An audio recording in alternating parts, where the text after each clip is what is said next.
todos los conflictos que hay hoy en día, a veces también se nos olvida que el conflicto de Ucrania, que empezó hace 2 años, sigue ahí.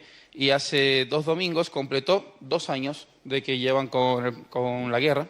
Y bueno, son tantas las imágenes, no sé si habéis podido ver imágenes, vídeos de situaciones que realmente te hacen pensar que esta distopía no es tan distopía. Realmente está más cerca de lo que nos gustaría que estuviera. Y es una realidad que tristemente acompaña a la humanidad desde la página 3. Si nosotros abrimos nuestra Biblia, desde la página 3 de la Biblia, esta situación nos viene acompañando. Pero nosotros no entraremos en Génesis de momento, sino que estaremos en otro libro que se llama el libro de los jueces, que es un libro que es muy interesante leer, pero no es un libro que hay que leerlo como, por ejemplo, las epístolas de Pablo, buscando aplicaciones para mi vida tan directamente. Veremos por qué, porque puede ser un poco raro de encontrarlo. Pero el libro de los jueces habla de un periodo donde Israel no tenía rey. ¿Y qué pasaba ahí? Los que tomaban el lugar eran unas personas que se les llamaron, o se tradujo el nombre para nosotros como los jueces. Pero no tenemos que pensar en jueces como hoy en día, ¿no? Los que van con toga, con su martillito y que dan la sentencia, sino es la idea de jueces como jefes tribales, como jefes guerreros, que eran levantados cuando Israel estaba pareciéndose demasiado con las demás naciones, no cumpliendo el llamado que ellos habían tenido. ¿Y qué hacían? Pues esos jueces se levantaban y como que corregían el rumbo de Israel. ¿Por qué? Porque se habían alejado, ¿no?, de la fuente que realmente proveía la sabiduría y la vida que ellos necesitaban, del Dios que los había liberado y redimido de Egipto.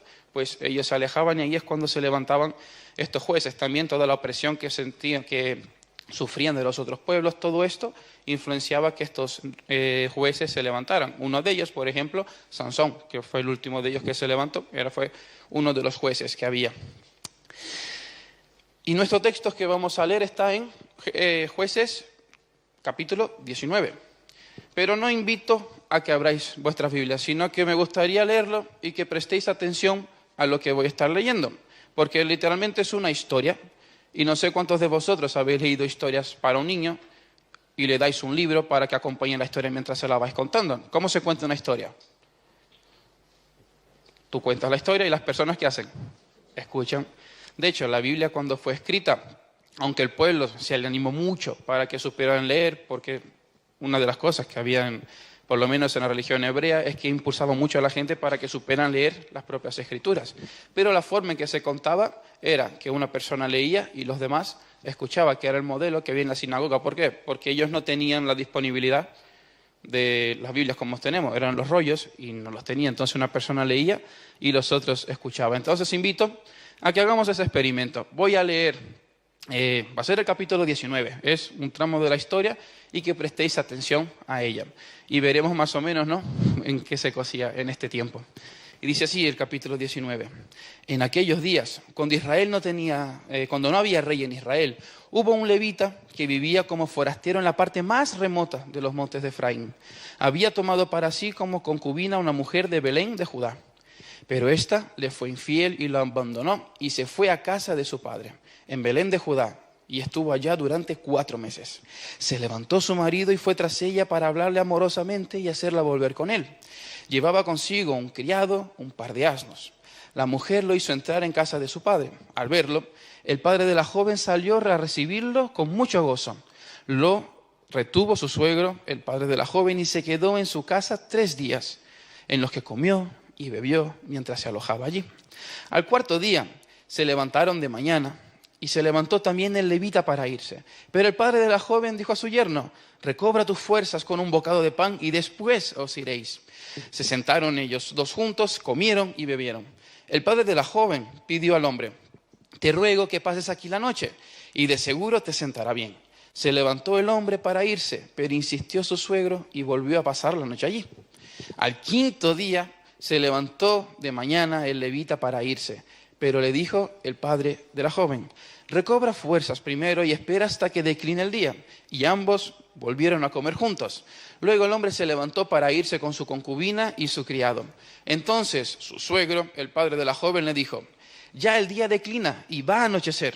Te ruego que paséis aquí la noche, puesto que el día se acaba, duerme aquí, seguro que te sentará bien. Mañana os levantaréis temprano y os pondréis en camino y te irás a tu casa.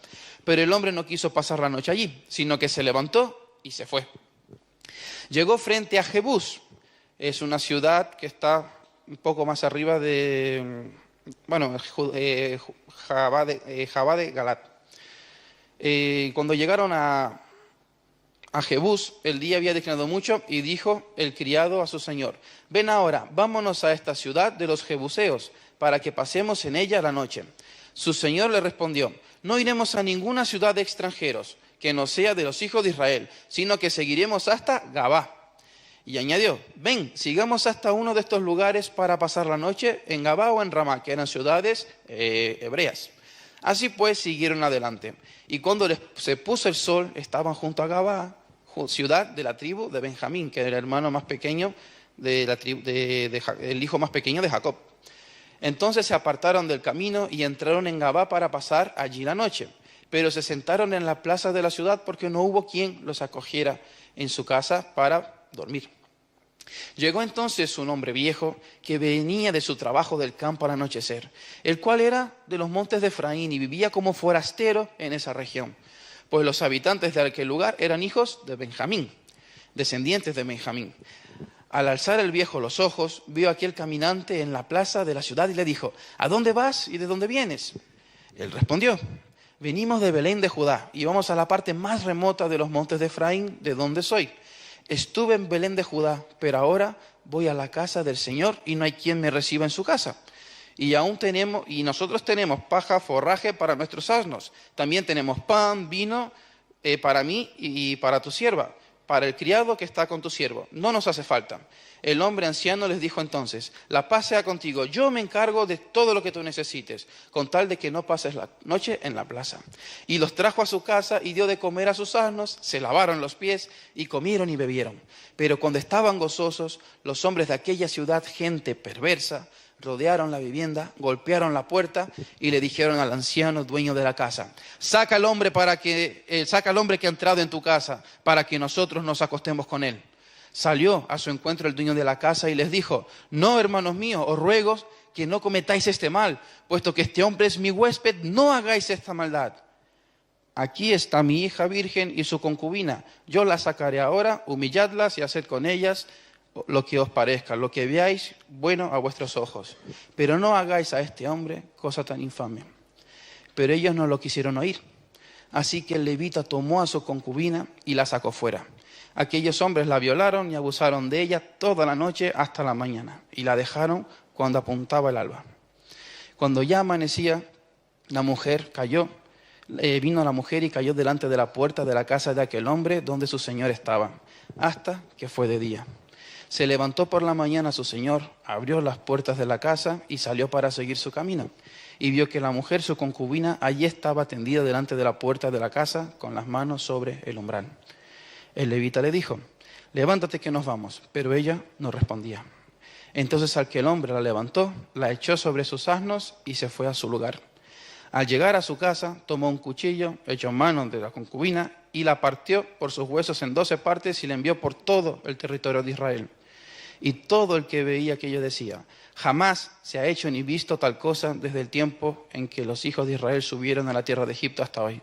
Considerad esto, tomad consejo y hablad. Después de esto, lo que sucede en la historia, solo para hacer el cierre final, ¿no? Todo Israel se une contra la tribu de Benjamín, ya que la tribu de Benjamín se puso de parte de estos criminales que habían querido violarlo y al final terminaron violando, abusando de la concubina. Y ellos los protegieron, por lo cual todo Israel armó una revuelta, una guerra contra Benjamín. ¿Y qué pasó? Como consecuencia de esa guerra, por solucionar esta situación, solo sobrevivieron 600 hombres de la tribu de Benjamín. Mataron a casi todos los hombres que había, hombres, mujeres, niños, animales, y solo sobraron 600 hombres de la tribu de Benjamín que consiguieron huir. Pero ¿qué pasa? Después de esto, el pueblo de Israel se entristece porque los que quedaban de Benjamín no podían tener esposas debido a que Israel había hecho un pacto de no entregarle ninguna de sus mujeres a los benjaminitas por lo que habían hecho. O sea, estos 600 hombres no se podrían casar. pero se sentían tristes ahora por ellos, porque no se podían casar. Entonces, ¿qué decidieron? Entonces la solución, esto está en los capítulos 19, 20 y 21, que son los últimos capítulos de Jueces. Entonces la solución fue matar a todos los habitantes de Jabes de Galaad, que fue la ciudad que no fue a enfrentarse a guerra a los benjaminitas. ¿Y qué hicieron? Mataron a todos los de esa ciudad y solamente dejaron vivas a 400 jóvenes vírgenes. ¿Y qué hicieron? Las dieron como esposa a estos 600 hombres que habían sobrado. O sea, vamos a hacer aquí un truquillo para conseguir... Pero eran 600, faltaban 200. ¿Qué hacemos con estos 600 hombres que no tienen? El consejo fue, cuando estén haciendo las celebraciones, las festividades que se aproximan, vosotros id por ahí escondidos y robáis a las mujeres que estén bailando y os las lleváis y os casáis con ellas. Y así hicieron, robaron 200 mujeres y se casaron con ellas. No sé si la solución, que es lo peor de la historia, pero es una historia que está en la Biblia y ¿cómo podemos hablar de ella? Y eso es una cosa que a mí me pasó en el seminario, que recuerdo en el segundo año que a un compañero, un profesor, le dio este texto para predicar. Y claro, cuando nosotros lo comenzamos a leer, quedamos, ¿pero qué voy a decir de esto? ¿Qué enseñanza? Cualquier enseñanza que podamos sacar para mi vida, a lo mejor acabo en la cárcel, porque realmente no enseña cosas buenas. Aquí me enseña a que, bueno, lo de la violación, ni empezando por eso, ¿no? Que eso es totalmente denunciable, pero vamos a solucionar algo, matemos a todo el mundo, y si no, robemos a gente. Creo que eso no son aplicaciones prácticas, ¿no?, para la vida. Pero cuando uno va viendo y va entendiendo el texto, que aquí es diferente de las cartas de Pablo, porque las cartas de Pablo son muy directas a la iglesia, en plan, tenéis que hacer tal, porque tenéis este conflicto, entonces para solucionarlo tenéis que hacer esto. Pero el género de esto es más un género literario que es la narrativa, que está contando una historia. Y el motivo que tiene un estilo de este no es tanto que tú puedas sacar aplicaciones, sino contarte una historia para provocarte preguntas, para que tú puedas interactuar con el texto y decir, ¿pero por qué? ¿Por qué ha pasado eso? ¿Por qué motivo ha permitido el Señor que llegase a esa situación? Para que tú comiences a dialogar y poco a poco el texto va respondiendo. Pero os acordáis que yo había hablado de la película de Juegos de Hambre, que muestra, ¿no?, cómo el ser humano es egoísta, porque al principio están como todos, vamos a una, porque estamos todos mismos en la misma situación, entonces nos defendemos. Pero una vez que los meten dentro del lugar, recinto preparado, ¿qué hacen? Pues se matan entre todos. El poco cuidado deja de estar y nos matamos entre todos hasta que solamente uno gana. Básicamente, que ahí muestra el instinto de supervivencia que le brota al ser humano, ¿no? Y que pasa a ser como cualquier animal que va a luchar para sobrevivir. Y también esta peli sostiene que, si la escuchas, que tiene un mensaje que dice que el ser humano es bueno, pero es la sociedad que lo corrompe. Esto está en cierta manera, podemos creer, vale, hay sentido, pero no podemos olvidar que la sociedad no surge de la nada. La sociedad surge de personas que se unen y comienzan a trabajar juntos y se comienza a formar la sociedad en base a principios y valores que nosotros tenemos. ¿Y qué sucede? Pues esta sociedad, que se crea una estructura, comienza a estructurar a las personas que vienen adelante. Entonces, de cierta manera, la sociedad sí condiciona al ser humano, ¿pero por qué?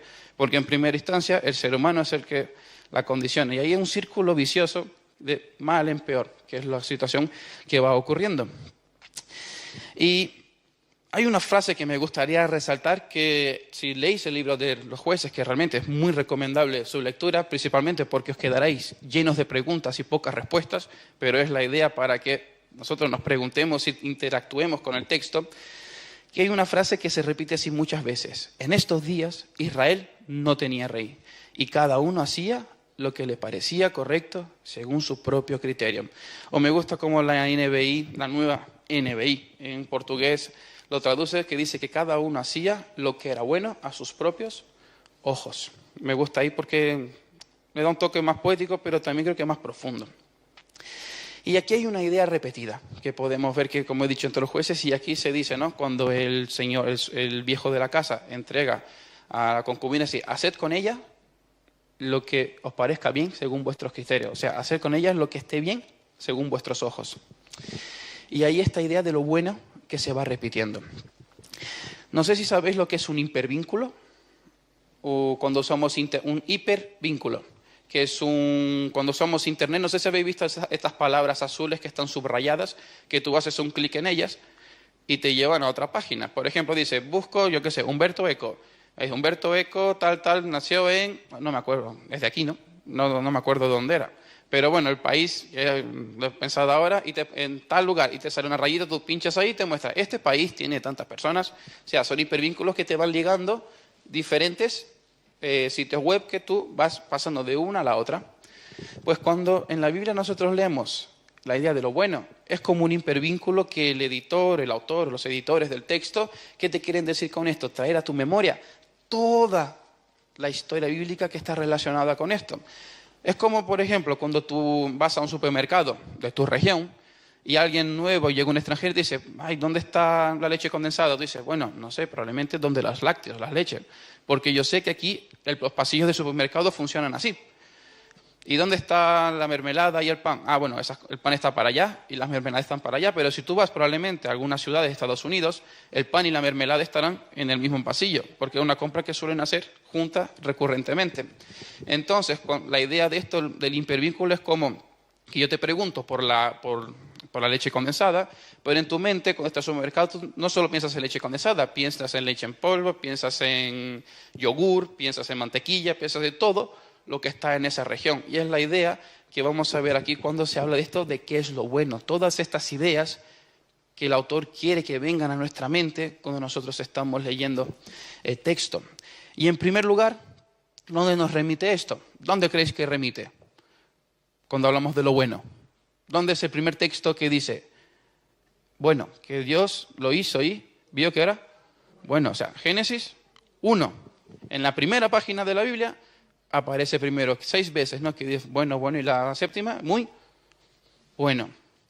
¿Dónde aparece después la segunda vez el bueno? Pues en Génesis 2, cuando Dios está con el hombre y la mujer y le dice, podéis comer de todo, menos del árbol del bien y del mal.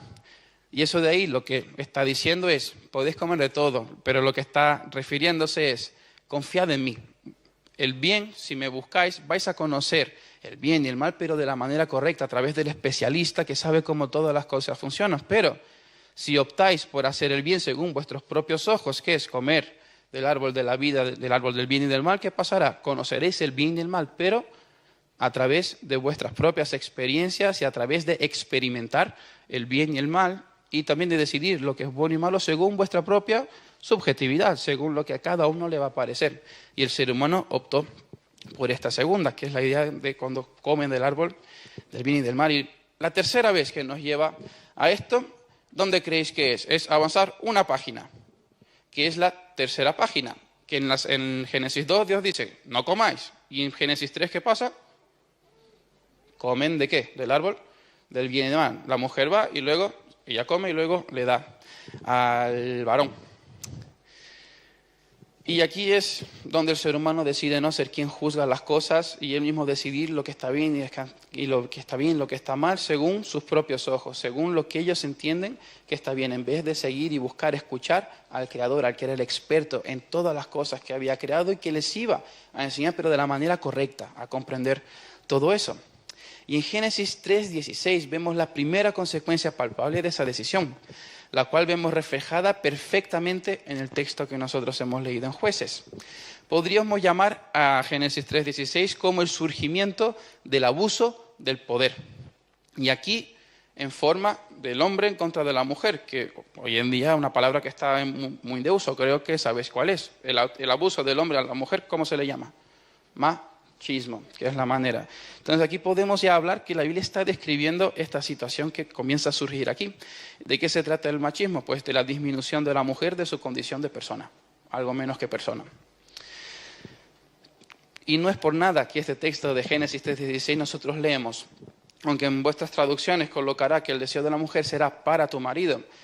Una traducción que en la academia se maneja más hoy en día y que tiene más que ver con un texto que está en Génesis 4 es que el deseo de la mujer será contra su marido. Pero el deseo de la mujer será contra el hombre, pero el hombre la dominará. Lo que está diciendo aquí es que desde que entra el pecado hay un problema de las relaciones. ¿Y qué pasa? La mujer va a querer imponerse sobre el hombre, pero ¿quién tiene más fuerza normalmente? el varón. Entonces, por la fuerza, por el abuso del poder, yo puedo coaccionarte y hacer que hagas lo que yo quiera. Por eso que está describiendo que el hombre dominará a la mujer, por el abuso del poder. Es decir, habría un deseo de controlarse uno al otro, pero por causa de esa fuerza del hombre, por la amenaza que podría someter de la muerte, él someterá a la mujer. Y no es solo eso. Si nosotros vamos al versículo 3:20, vemos que también pasa algo muy curioso, que el varón le da el nombre a la varona, que hasta ahí no tiene nombre, porque sabemos que Génesis 1, 2 y 3 hasta 3:19, Adán es el nombre para humanidad. Adán significa humanidad, género humano. Pero ahí Adán le da a Eva un nombre, a la mujer un nombre y se le pone Eva. Y Adán asume para sí, ¿qué nombre? El hombre asume Adán.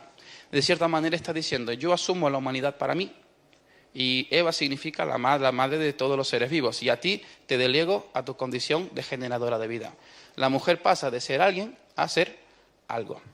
Es la primera consecuencia que podemos ver que surge del pecado, en esta disputa y este problema de la relación entre hombre y mujer. Y si seguimos en Génesis 4, ¿os acordáis que he dicho, ¿no?, que cuando se dice del bueno, es una idea que está queriendo traernos toda esta realidad, toda esta narrativa que viene desde Génesis 1 y está moldeando la forma que los hebreos tienen de comprender el mundo? Y en Génesis 4 nosotros vemos cómo se repite de nuevo esta historia, de 6 a 7, cuando, parafraseando lo que Dios le dice a Caín, ¿por qué estás con tu semblante triste? Si tú haces lo bueno, es decir, oír con atención al experto, al Dios creador de todas las cosas, la fuente de la vida y de la sabiduría, y quien desea lo mejor para ti, ¿no se levantará tu semblante? Pero si no lo haces, aquí es donde el texto que se traduce como contra tiene una estructura exactamente igual, que dice, pero si no lo haces, el pecado está como una bestia al acecho y su deseo es contra ti. Pero Caín, somételo. Es lo que Dios dice. Si tú me buscas a mí, podrás contra eso. Pero sabemos que Caín no lo domina, sino que hace lo contrario. Caín va y abraza a la bestia y se convierte él en esa bestia y termina, ¿no?, matando a su hermano, donde ocurre el segundo punto, el segundo crimen que se describe en la Biblia, que es, vimos primero el problema de hombre y mujer, pero ahí no estamos viendo que no es tanto hombre y mujer, sino que es un problema de abuso del poder. Ahí es hombre contra hombre. O sea, siempre es el que tiene más poder, aplasta al que no lo tiene. Y ese es el círculo, como siempre, podemos ver que la historia de la humanidad se repite. Y desde Génesis 1, 2, 3, 4 ya te está describiendo cómo va a ser la manera en que el mundo va a funcionar.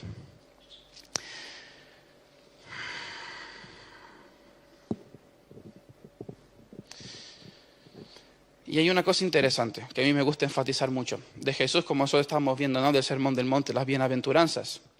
Jesús en Mateo 5:23 enseña que cualquiera que ame menos a su hermano, sea indiferente a él, en su corazón ha cometido homicidio. Y esta es una realidad que podemos aplicarnos a nosotros y también a toda la historia del pueblo de Israel. Es algo que nosotros no podemos controlar. Todos hemos decidido seguir lo que es bueno según nuestros propios ojos, según nuestro propio criterio y sabiduría. Y al igual que con Caín, hemos decidido abrazar a esa bestia. Y no solo nos la volvemos como esa bestia, ya que somos incapaces de vivir esta humanidad para la cual nosotros fuimos diseñados.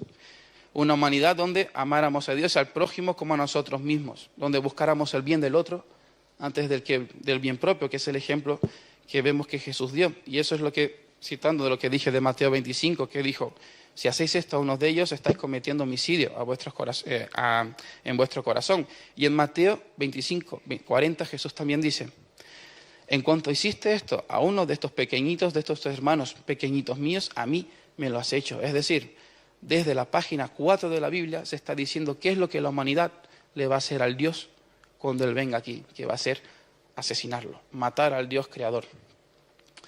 Es decir, hacer lo bueno según los propios ojos de ellos, de nosotros, que creíamos ser lo correcto y terminó por matar al propio creador.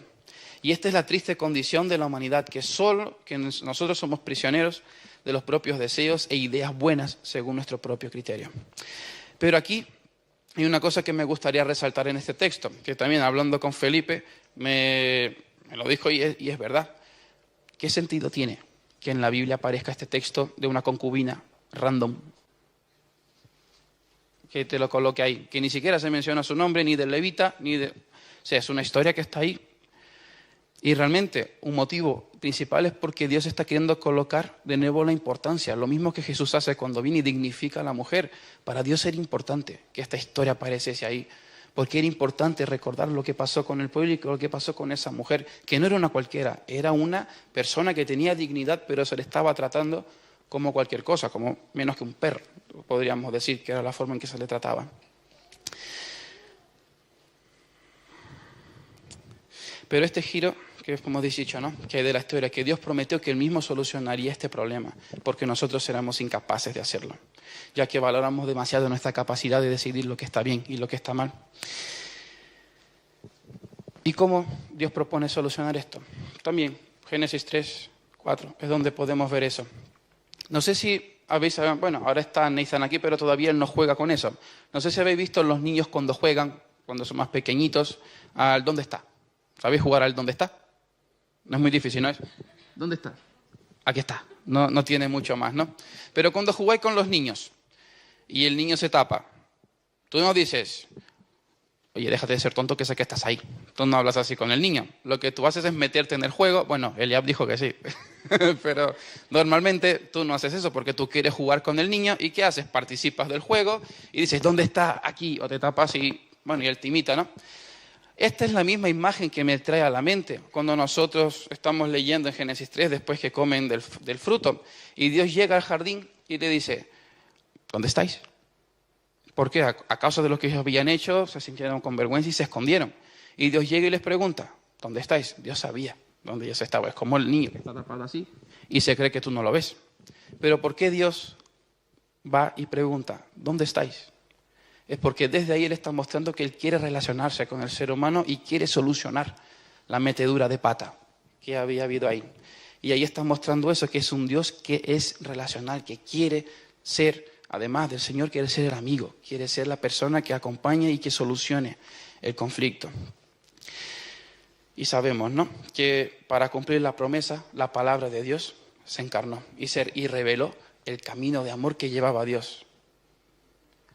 Solamente que esto nos incomodó también, porque fue tanta la luz que echó sobre nosotros que decidimos apagarla, porque no podíamos soportar ver lo muerto, lo podrido que estábamos por dentro, y decidimos que mejor que ya no estuviese esta luz, porque incomodaba mucho. Jesús en ningún momento cedió ante la bestia, ante el pecado, sino que fue victorioso en cada momento de su vida. Y el clímax de esto fue la cruz, el símbolo del dominio y de la opresión romana, que controlaba a las personas a través de la amenaza de una muerte segura. No sé si os trae a la mente control, dominio, amenaza, muerte, todo lo que ya hemos leído desde Génesis 3. Pero si Jesús murió, ¿cómo Él se convirtió entonces en rey? Porque según nuestra forma de entender, el rey es rey mientras está vivo. Una vez que muere, dejas de serlo. Entonces, ¿cómo alguien muriendo puede ser rey? Solamente si esa persona es más fuerte que la muerte. Y gloria a Dios, porque Jesús se levantó de los muertos y se levantó de la muerte y demostró que hasta sobre la muerte y sobre el pecado, sobre la bestia, Él era Señor. Y que el mismo poder que está en Él también puede habitar en las personas que confían y creen y nos capacitan para poder ser seres humanos verdaderos, seres humanos que cumplen con el propósito para el cual fueron creados. Pero podemos decir, vale, ¿y cómo está todo esto relacionado con el texto de Jueces? Pues el pueblo de Israel aprendió sobre su Dios, pero muy pocos llegaron a relacionarse con Él. Y por esta razón vemos cómo una y otra vez ellos permitieron que su llamado fuese atacado por su propia infidelidad, causando grandes males dentro del propio pueblo. De la misma manera, hoy muchos llegamos a creer en Dios y aprendemos las doctrinas básicas. Y bueno, no tan básicas, algunas más complejas. Y entendemos cómo Dios venció al pecado y llegamos a ser incluso expertos en el tema. Pero no permitimos que estas doctrinas lleguen a la práctica. Es decir, no aprendemos a relacionarnos con Dios y no llegamos tampoco a ser discípulos de Jesús. En un primer lugar, al principio, cuando se comenzó el uso de la palabra doctrina, estaba muy relacionada, hoy en día, doctrina está muy relacionada con un conocimiento teórico, pero en el origen del sentido de la palabra está relacionada con un conocimiento, pero que redunda en la práctica del mismo. Y es de ahí que a los cristianos en el principio se les llamaban como los del camino, porque ellos estaban ¿en qué camino? En el camino de parecerse cada día más a Jesús. Era el llamado que ellos tenían. Y esta es la única manera que hay realmente de ser discípulos de Jesús. Confiar en su obra, en que esa obra nos va a transformar.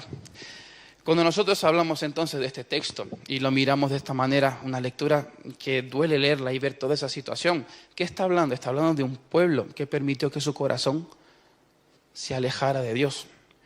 Y si tú lees todo el libro de Jueces, es un libro que una y otra vez tú ves catástrofe tras catástrofe, el pueblo vuelve a caminarse, vuelve a alejarse y cada vez va de mal en peor. Cuando nosotros estamos leyendo eso, vemos qué es lo que pasa con un pueblo cuando su corazón está alejado de Dios. Y por eso estamos diciendo, no basta con creer que Dios existe.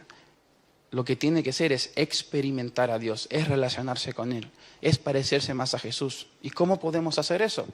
Pues hay algunas cosas que Jesús nos enseñó para hacerlo. La primera de ellas, Jesús podría estar muy cansado, podría haber trabajado toda la noche sanando, curando a las personas. Pero en la Biblia relata que Él se levantaba temprano y ¿qué es la primera cosa que hacía?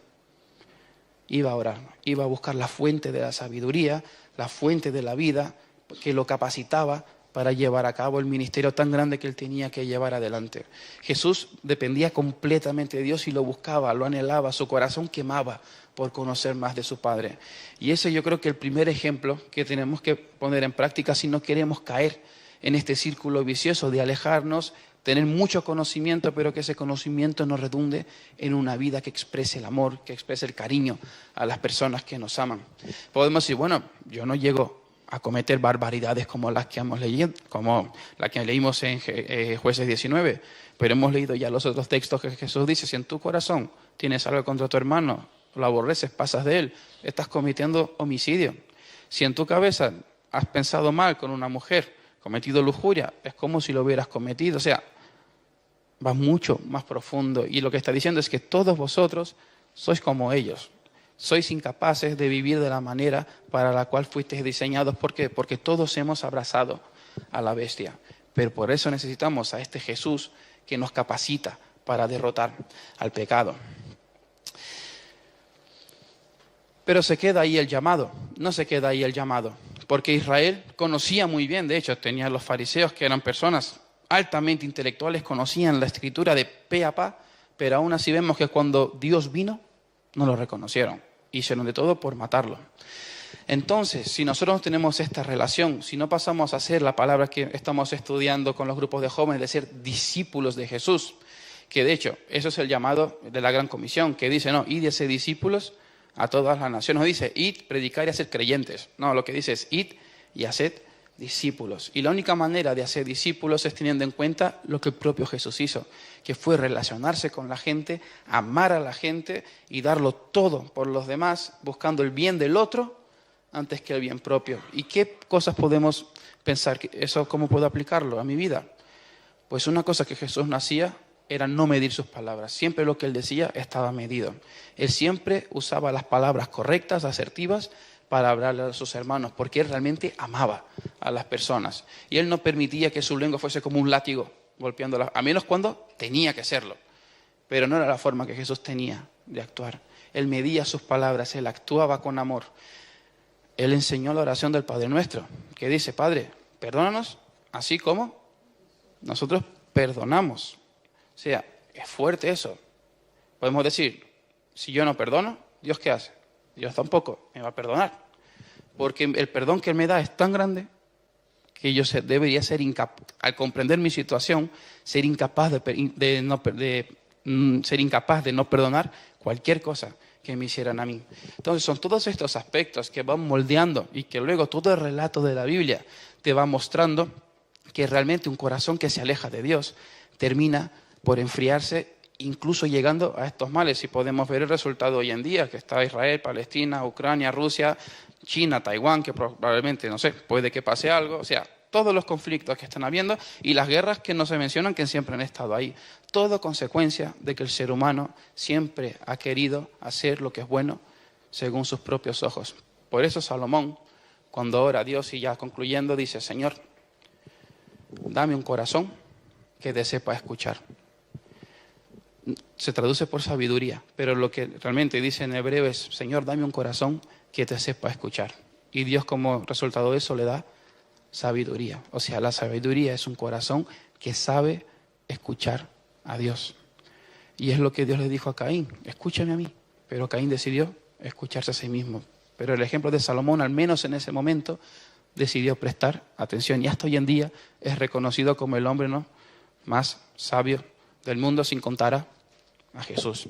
Y que ese sea también el llamado de cada uno de nosotros. Pidamos a Dios un corazón que sabe escucharle, un corazón que quiere ser discípulo de Jesús y un corazón que como discípulo de Jesús cumplimos nuestro llamado de ir al mundo, ir al barrio, ir a mi comunidad de vecinos y hacer discípulos. Amén.